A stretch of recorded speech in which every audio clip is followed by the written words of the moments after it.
Assalamu alaikum and good afternoon. Thank you very much, sir. This is indeed a privilege for me to be here with all of you. My name is Obydullah Al Marjuk. I'm a senior lecturer at the Department of Social Sciences and Humanities at SLAS. I have another hat. I'm the additional director of Institutional Quality Assurance Cell, IQAC or IUB. Today, this is the second last session. I know you are all kind of bored, perhaps. Sitting in front of a monitor for a long time is not an easy thing. So let me share my screen with all of you. Here I go. Basically, I'm going to talk about online teaching Trilogy. What I mean is basically before the classes begin, during the class, and when the class is end, then what happens next. And I'll focus mostly on delivery and code of conduct. And I don't dare to train or teach anything here. Basically, I'm going to share a little bit of my research in last 3 or 4 weeks on this topic. So I'm going to share my experience with all of you. First of all, I'd like to show you the outline of this session. I have divided the whole session in 4 key themes: effective online learning, Tech-Teach-ology, teaching technical skills online, and synchronous classes. But before I start, I need to share some disclaimers with all of you. I should have shared this before in the beginning, but however, it's not too late. To begin with, what I'd like to say that this workshop is not for learning and teaching online per se. Rather, this is a customized version in IUB's context. It only wants to bring the burning issues in the forum. We would also like to disseminate the compliance issues raised by the UGC and Accreditation Council, PAC, PSC. Definitely, we understand that proper orientation of such kind requires a combination of many resources, time, scholarly contribution, and so on. We are also aware that our audiences come with disparate online exposure, and the range is very wide. Some are well-versed online, while many have minimal exposure, perhaps with an amazing performance in offline teaching.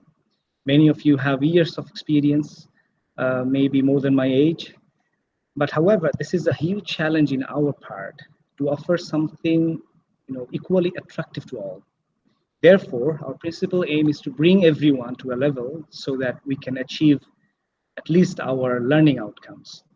However, the more we achieve, the more our students learn. Obviously, another issue is the preparation of the students' part. We know that the success of online education largely depends on the readiness of the learners. Well, we jumped into this with all minimums, and our students did not develop organically, which leave us in a challenging situation. So we'll try to minimize this gap, and we believe our effort will not go abysmal. Although this trimester is the first time we are going online, and this is kind of experimental for all of us, for the faculty members.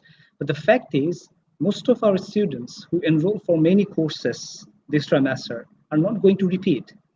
Hence, this is not experimental for them. Whatever happens stays with them. And this creates a huge responsibility on our part. And this aggressive pandemic leaves us with no choice. Connectivity, logistics, equipment, all are big issues. Whatever we do has some opportunity costs, but the least we could do is dropping the trimester. So we are sojourners in this winding way, heading toward the same target. Please help us by sharing your valuable experience. We'll try best to accommodate constructive suggestions. With this, I'd like to start the first topic, which is effective online learning. And to begin, the first aspect is education, online education. Still, this is education. At this point, we all are probably forced to be familiar with online education and its growing necessity. Why is it? That's obvious to all of us, but what is it and how does it differ from traditional education is a question we can start from. Simply put, online education is a form of education which is delivered and administered using the internet. However, the crucial part here is when we take this to replace conventional face-to-face degree programs, we must not leave the issue of quality at any cost. Quality is a broad term, but what is insinuated here is basically achieving the learning outcomes or ALOs. Now, online education or online learning can be broken down into synchronous versus asynchronous learning. Synchronous refers to learning in which the instructor and learners are interacting in real time. And then there is asynchronous learning, which is when the instructor and learners don't meet in real time. Resources and activities are accessed and completed online when it's convenient for the individual who is taking the course. Surely what we are doing this trimester is not asynchronous learning. Then, which skills we need? Along with access to technology, some skills will help us to be more efficient and effective at teaching online. First, a solid understanding of effective instructional design is what we should do. This is obviously important for all types of instruction and training, but in this case, it's realizing that instructional design for a successful online course may be different from that of one that's face-to-face. Second thing that we can do is, or we can plan for, is strong organizational skills, which will help us, obviously, to structure our course so that it's easy for our students to navigate and utilize for, for our ability to monitor the progress of the learners. And third is time management skills. They're also very important, especially for the faculty members. Online instruction is a different experience than face-to-face. And this is really crucial that we find a balance between being available and visible online, yet setting some parameters to protect our time. Fourth, strong or online communication skills. That is also quite obvious and very important. I'm not going to spend much time on this. Then comes the last, fifth point, the ability to inspire communication and collaboration among the participants. One of the biggest factors in determining the quality and success of our course will be the ability to get the learners to open up, engage in discussions, collaborate with other students, and to feel comfortable asking questions. Let's move on to the second aspect, which is technology integration. I'd like to take a minute to introduce the SAMR model developed by Dr. Rubin. The purpose of this model is to illustrate the different levels of technology integration into a course. What you see is a visual representation of the model. And as we can see, SAMR is an acronym for the 4 different levels, which are substitution, augmentation, modification, and redefinition. Also, we notice that the first step, which is substitution, is at the bottom. And this is because it represents the lowest level of technology integration with the goal of evolving towards upwards higher levels. The bottom 2 steps are ways in which technology enhances the learning.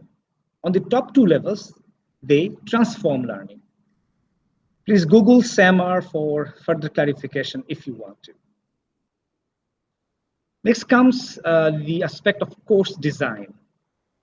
Now, how do we design our course for an online setting?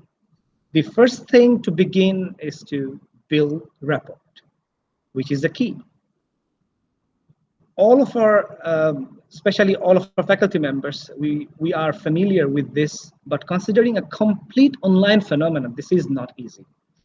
One little tip can help us here, which is to create our profile, a bit elaborated and then sharing through Google Meet with a smiling photograph. This may set the tone for a collaborative environment. Another strategy can be creating a get to know you survey, which helps us get to know our learners. An example is what you see here. I have started with the name and other basic information. Please feel free to add more aspects as you prefer. Then comes set guidelines and expectations. We must set the guidelines or expectations and communicate in the beginning of the course. This is especially important online. They should be easy to find and easy to understand. The guidelines and expectations will depend on the particular course. And obviously, this is one of the compliance issues that we upload our course outlines in detail before the classes commence and make it accessible for all our students. Some common examples are like sharing expectations regarding digital citizenship. The concept is expectations about appropriate behaviors in online forums and discussions, respecting other people's privacy and being a responsible online learner, uh, intolerance regarding any online bullying or inappropriate behaviors, languages, or images. This may seem like common sense, but it's not for everyone. There are many people who might have a different opinion. Another can be the way I want to be contacted. How can students in my class can contact me if they have any issues, whether it's through the Google Meet or email, phone, or some other way. One effective way is to create a quiz regarding course guidelines and expectations early on in the course and have students take the quiz. This will accomplish two things. First, it will ensure that the learners have looked at it and understand the guidelines and expectations. And then two, it will familiarize the students, the learners, with taking assessments on our platform. When designing any course, it's extremely important to establish and accomplish learning outcomes or LOs, as I mentioned before. I believe we all have developed our LOs during the peer review exercise. We have to put extra efforts in order to achieve them, as both UGC and BAC have emphasized on them frequently, and this part cannot be compromised. I believe Professor Sarwar will discuss the issue in detail in his last session.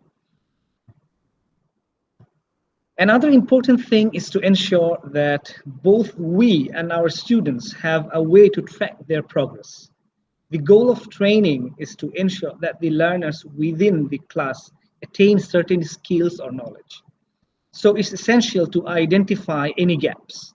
Giving feedback regularly can be an instrumental thing in this regard. The fourth aspect of effective online learning is innovation, innovating a learning culture. The first focusing point here is involving learners. In order to create a true culture of learning and engagement, it's really important to help students to feel safe and comfortable, help them feel appreciated, and help them feel challenged. An often forgotten issue is to address or prioritize weak students. Generally speaking, we have a bias to better performers, and that is why weak students, in many cases, cannot really like a faculty member or be inspired by them. The second point here is fostering peer communication. Learning becomes more enjoyable when we learn together. If we can create a culture of communication and collaboration among our learners by helping them to take ownership of discussion and having them work together in small groups, the learning that takes place is amazing to see. I believe our Department of Media and Communication faculty members are really, a huge resource in this regard. If you have any question, you can perhaps contact them in person. Feedback is a prerequisite of active learning. Again, Professor Sarwar will talk about this in detail, so I'm leaving it here. As a teacher, maintaining an online presence is very critical for students' engagement and participation, be it in Google Meet or Gmail or any other platform.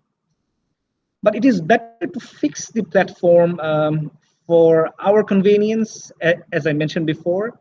Another thing is to intervene if we see any negative behaviors, or something that generates conflict, let's say bullying or anything of that sort. This is also expected from all of us to designate some tutorial hours for students consultation. That's also another compliance issue. The last aspect of effective online learning is accessibility. We have had the problems with accessibility since the beginning in our campus, ramp and other issues. But luckily, in online platform, we can solve these problems in a more cost-effective way, or maybe with no cost involved. Another important consideration here regarding accessibility within our online course is whether the different features, functions, and resources are accessible by our learners with a disability. We may have learners with disabilities related to vision, hearing, motor, or cognitive impairments. Depending on the disabilities, we may seek help from the appropriate sources, maybe the head of the department or dean of the school, or maybe you can contact other concerned departments, our psychological and counseling centers. And you can also contact IQAC in this regard. So that's all for the first topic. Then we move on to the next one, which is Tech-Teach-ology. This is basically what I mean here is teaching with technology. So I was trying to play with the word a bit. So the first aspect here is redefining preparation for teaching with technology. Without going to the debates, we may agree that using appropriate technology can enhance, can foster a learning experience. Technology makes it possible to flip our classroom or engage our students in content creation. Both of these, flipping and content creation, are examples of advancing teaching and learning. Speaking of engaging students, technology definitely opens up new possibilities for learning activities too. Now, does technology do everything? Of course not. And if it can do everything, it probably shouldn't. Anyways, we have to do a few things to get ready before we can teach with technology. The first thing is redefining the LOs with technology. No matter how much experience I have, it's a good idea to consider if and how technology might change what learners are expected to do. However, we cannot change them at the core, since these are all connected. I mean, CLOs, class learning outcomes, and program learning outcomes, PLOs. But surely some modifications can make them stronger. Once we are done with thinking with LOs, it is highly important that we align them with our assessments, available resources, and planned activities online. Again, the details of this will be discussed in the next session.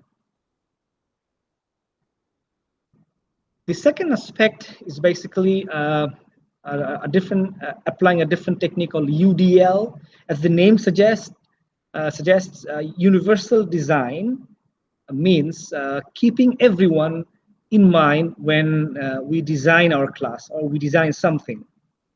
Universal design learning. That way, we won't have to make major changes when someone with different needs come along. Universal Design for Learning, or UDL, is first coined by David H. Rose, Harvard professor and also head of the Center for Applied Special Technology, CAST, based in America. And this is a framework for making learning more inclusive. You can Google it if you like. As part of the UDL approach, we can consider multiple means of representation for better student comprehension. We do this not only to accommodate learners with different learning challenges, but also to support learners with different strengths and interests. Providing contents in multiple formats means being able to create different types of media, such as text, graphics, audio, video, or combining some of these to make multimedia, etc. And then comes another UDL approach, which is multiple means of engagement. In other words, how we will actually use technology to engage and motivate students to learn. Specifically, how we will try to maintain their interest, sustain their efforts, and support self-control. We do this not only to accommodate learners with different learning challenges, but also to support learners with different strengths and interests. The third approach is multiple means of expression. In other words, we'll look at using technology to give students pathways to show they have reached a learning outcome and assess their improvement. You see, this is a cycle of UDL thinking. I will share this PowerPoint with all of you. Then the third aspect of technology, teaching with technology, is preparing content with technology. Here, one of our faculty members, I remember Professor Khan Asad from Physical Science Department, he suggested to record the lecture first and then play back during the class hour, while the teacher will also remain present to respond to students' queries. This can be a good option in order to minimize the chaos from teacher's end. The fourth aspect of technology, teaching with technology, is sharing content with technology. Here are some ideas that may help students get and make sense of class material. The first thing that we can do is, using course-specific file names. We can probably start with the class name, then add the week or unit number, and end with the content each file contains, so that when they appear accordingly in a serial.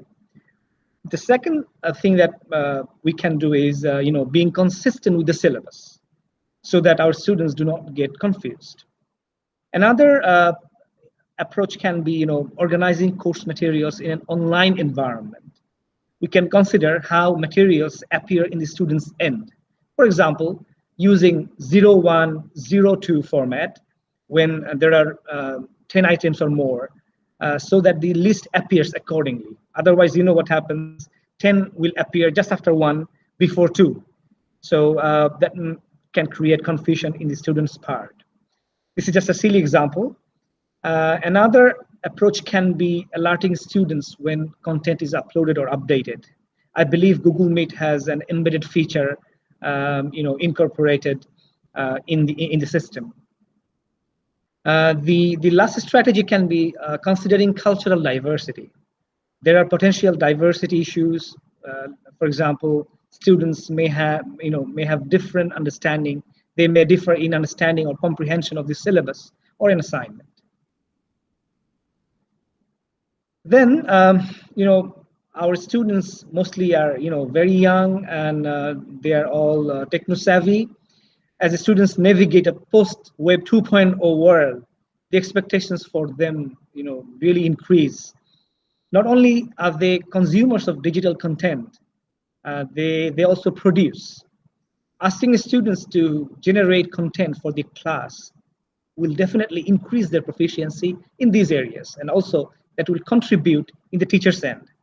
It can also increase meaning and engagement levels and awareness of the concepts that a teacher is explaining in a class, or that will make them aware of ethical issues like plagiarism.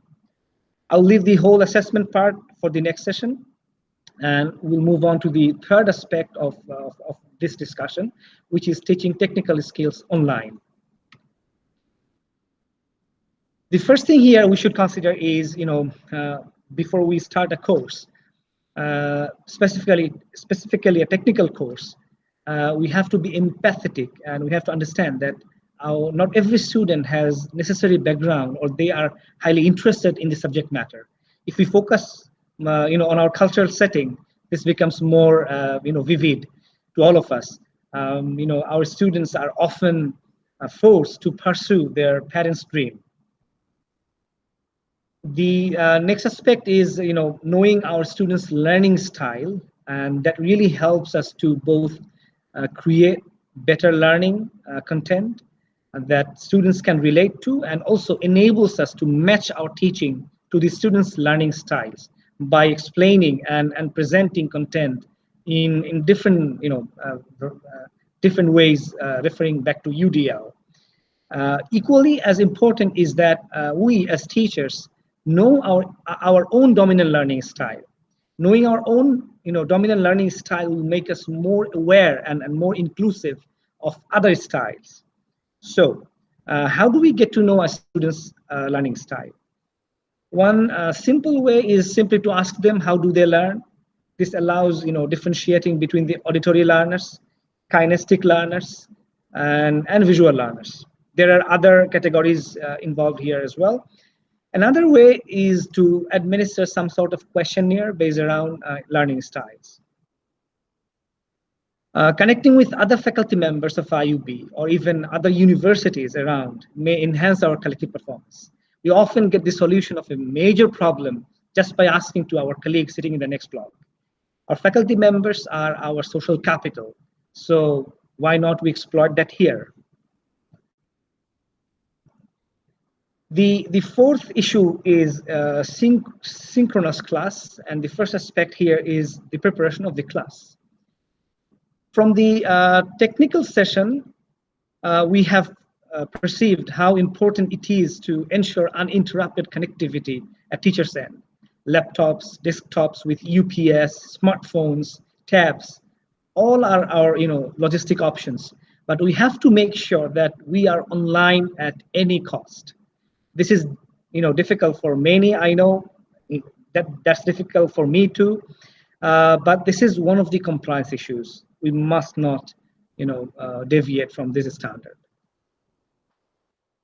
Next is quiet ambience. I believe Mr. Mahfouz from CITS, our IT hero, has already mentioned in the morning session that we have to make sure a quiet environment for better experience at the students' part. So nothing to add here. Using a second monitor is a really handy trick to give us some extra space for work and planning. In fact, I'm doing it here right now for keeping myself on track. A second monitor can create separation between my online session and the rest of my online or offline activities. There is nothing like having a personal instant message pop up in a screen share with 50 people or accidentally sharing a private email. Two monitors can save us, save this considerable embarrassment from this, embarrassing situation. It's really a good idea to get everything set up well before our session begins. When we are here in this session today, I have seen, how much, effort CITS has dedicated to make this session a success. So there may be times when I'm running late and I just have to jump online and go with the flow. It happens. But if at all possible, I would rather prefer to set up 15 to 30 minutes before my session starts. I'll be more relaxed and I have time to work out the inevitable issues that arise. I start first of all by making sure my gadgets are plugged in. I have enough lighting and a good angle, and I also like to have water nearby. We may look at setup time as an kind of investment, not as a cost. Another good idea is to take a dry run before the live class begins, at least for the first couple of classes. We may take some time to make sure we know how to use all the tools and that the equipment is set up properly. If we plan to share a website or video in our class, we may try it out and see what options the students have. Does it actually work on the student's computer? In the world of technology, things are bound to go wrong.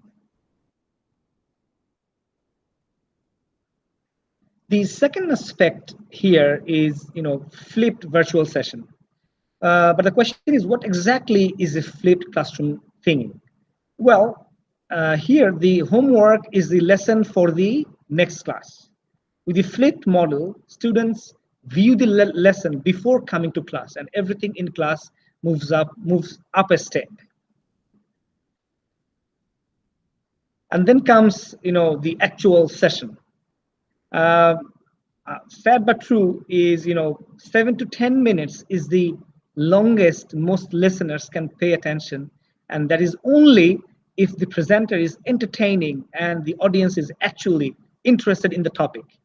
Now I'm really worried what will happen to our workshop. In a virtual setting, it can be challenging to read our students when we can't see their faces or their body language. It's really important to provide frequent interactions that keep our viewers engaged in the lesson. We can also make a rule for the students to put on the camera, their camera, if the logistic part is okay. I'm sorry. As a teacher, I think we come in contact with our students for only a short period. We can approach that precious time with the attitude that we are not just here to teach, but to learn along with our students and from our students. Our students have as much, if not more, to teach us about technology and life than we have to teach them about curriculum and content. And last but not the least is improvisation. Obviously, Murphy's law is true everywhere. Anything that can go wrong will go wrong, and usually at the worst possible moment. The video that worked 10 minutes before the class begins is suddenly unavailable. The website that my entire session, entire class is based upon goes down as my class begins. So I have to be able to improvise when things don't go as planned, which happens pretty often. We have CITS always to support us. You can also count IQAC in other sort of problems.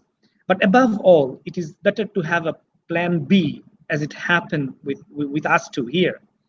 First, we thought, we'll be able to accommodate all faculty members in the single go, more than 500 by, two different channels simultaneously. But then we revealed that it will be, very difficult and, troublesome. Then we went for plan B, which is, extension of a second day.